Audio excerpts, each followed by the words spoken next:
Xavier Pirard, bonjour. Bonjour. Merci de nous accueillir aujourd'hui au Conseil régional puisque vous tenez l'Assemblée générale des CCEF.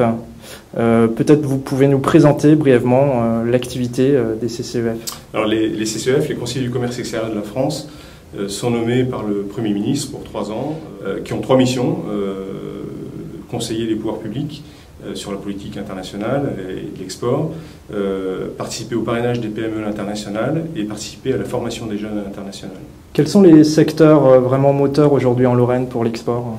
Alors, bien sûr, tout ce qui est lié à l'automobile, hein, c'est certain, puisqu'on a quand même une industrie automobile qui est fort développée avec beaucoup de sous-traitants.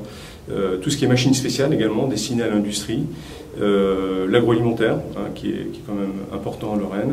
Et puis, on va dire tout ce qui est aux technologies. Quelles sont les zones géographiques qui portent le marché de l'export des entreprises lorraines ? Alors, bien sûr l'Europe, hein, tout d'abord. On a quand même un voisin proche qui est l'Allemagne et qui a un potentiel qui est très important. Il ne faut pas négliger le Luxembourg aussi.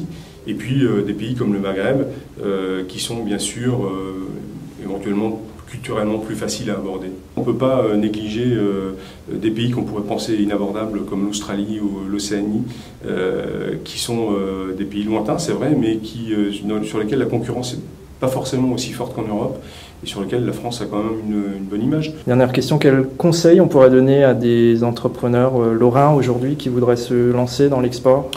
Il faut, comme je disais à l'instant, il faut faire les choses sans complexe et sans préjugés, mais en même temps il faut faire les choses de façon très méthodique. C'est-à-dire qu'il faut cibler ces pays. Il ne faut pas vouloir faire de l'export à tout va. Il faut faire un ciblage pays cohérent sur 4 ou 5 pays, grand maximum, parce que derrière il va falloir gérer l'effort de prospection et puis le suivi des contacts. Et puis il faut bien sûr avoir un ciblage pays qui est cohérent avec les moyens d'entreprise. C'est-à-dire que évidemment plus on va loin, plus ça coûte en temps et en investissement.